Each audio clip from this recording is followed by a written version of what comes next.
What's up, everybody? And that car guy Eddie here, and today another video. Today's video is a short time coming. No, I'm just kidding. Actually, it is my final update on my 2022 Hyundai Santa Fe Limited. That's right, I will be getting rid of the Hyundai Santa Fe today. I'm taking one last road trip back to work, and then I will be headed back home and then back to work and then off to the dealer to get my new ride. So you're probably wondering, all right, Eddie, what are your final thoughts? What are your miles? Tell me all your information about the Hyundai.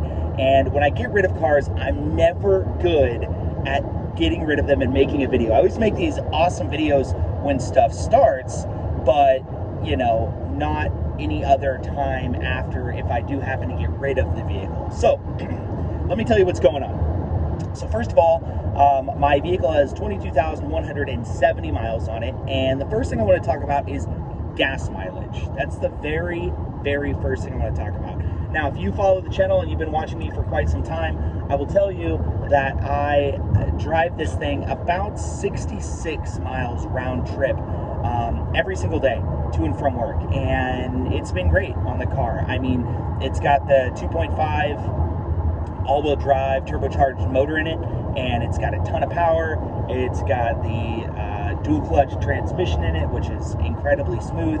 But my problem is really mileage, and let me talk a little bit more about that. On the life of the car, so over 22,000 miles,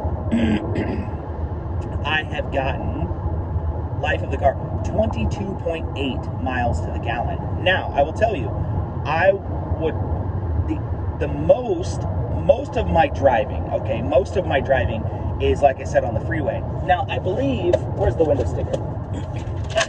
Look what I have. I got the window sticker right here. Now, according to this, it says I should get 28 on the highway and 21 in the city and 24 combined. And the simple fact of the matter is, for someone who drives 80% of the time on the freeway, doing 70 miles an hour, I am only averaging 22.8. So I'm actually not even getting the estimated fuel mileage that's on this thing, unfortunately. I will tell you that if I slow down to 55 and I draft a bigger truck, I will get 30 to 32, but then I gotta go 55 miles an hour. I don't know if they use these ratings here as like effective, like at what price do I think that they find these at, is my big question. But anyways, final thoughts of the car. The car is holding up just fine. You know, there's been no problems with it. I really, honestly, to be honest with you guys, I have zero reason to get rid of it. Zero. Other than the fact that there's going to be a situation changing very soon, and I'm going to be actually driving my wife's eco diesel. So my wife, as you guys know, I haven't even done a review on it, and I should, because we put 35,000 miles on it. She's a 2019 Ram diesel 1500 with eco diesel in it. We put about 35,000 miles on it, and that thing gets about 31 to 33 miles per the gallon on the freeway in the big diesel truck, which is, it's phenomenal, right? That's phenomenal to get that kind of fuel mileage. But as you may or may not know, I actually sold my side-by-side, which really got me into like the world of off-road and stuff like that.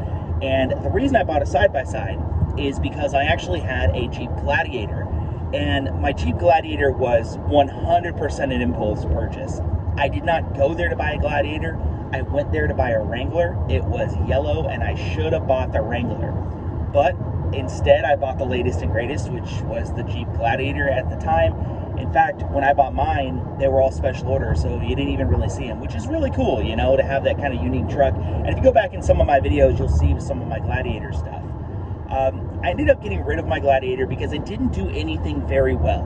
And what I mean by that is that it didn't tow very well.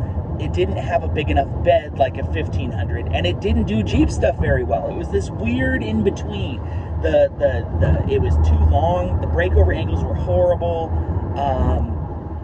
It just didn't do anything good. Like, if you buy a Wrangler, right, you understand that you're going to get a very good off-roading machine and a capable on-road machine. If you buy a Gladiator, you're going to get kind of a truck, kind of a Jeep, kind of a limo. It just wasn't good. So anyways, I got rid of my Gladiator. It had the 3.6 Pentastar in it. And once I put 35s on it and I lifted it, it got like 11 miles to the gallon, which was absolutely horrible. Now, what do I expect, right? Like, you know, that should be horrible. But we're not talking about that. We're talking about what we're getting now. So definitely make sure that you subscribe and you like the video. And we're going to post a video tonight when I get it of what we're going to be getting. I will tell you that it's not a Gladiator. Don't worry about that. But like I said, it is something that has some off-road capabilities, which is going to be really cool because we're going to be able to get back into the groups that we used to be in, of course, and we're still going to be able to go off-road, which is really nice. Most of the off-roading that I wanted to do with my Can-Am, with my side-by-side, with the family, was like fire roads anyways, fire roads and mud, not a lot of like crazy rocks and stuff like that. So it'd be nice to have something that, you know, has air conditioning that can do all of that. But this video is not about that. It's about farewell to the Hyundai, okay? So like I said, the Hyundai's treated me just fine. I will tell you there's been some issues with it, and some of it could be my drive. So I recently cracked the front camera. So the front camera that's on this thing has a crack on it. That's probably from a rock that I picked up on the way to work. It does need a windshield. That windshield is $700 from Hyundai. It is cracked, once again, from a rock going to work. It does have some little door dings here and there. I chalked it up to the Walmart by my house. That's nothing on the car's fault. But it just doesn't, I mean, it's fine. It's just vanilla. Like, it's a Hyundai. Like, I don't know. It looks cool. It's just plain, I guess you can say. I don't know. When I get my wife's 1500, I'm gonna put a little bit more aggressive tires on it. Nothing crazy, because like I said, I do not want to burn the fuel mileage on it. But I'm gonna put little aggressive fuel stuff on it, tint the windows on it. You know, that's something that I haven't done on this thing. And at the end of the day, if you guys remember, I bought this because I wanted something a little bigger, right? And here's the deal, my kids are getting bigger every day, and the Hyundai is not getting any bigger any day. The bottom line is that we're gonna have to take the 1500 everywhere with the kids and the car seat and all the crap like that. And if we're gonna do that, we might as well have something else that we can go play in, right? Anyways, thank you very much for watching, following the channel. I'll talk to you soon. Ride hard.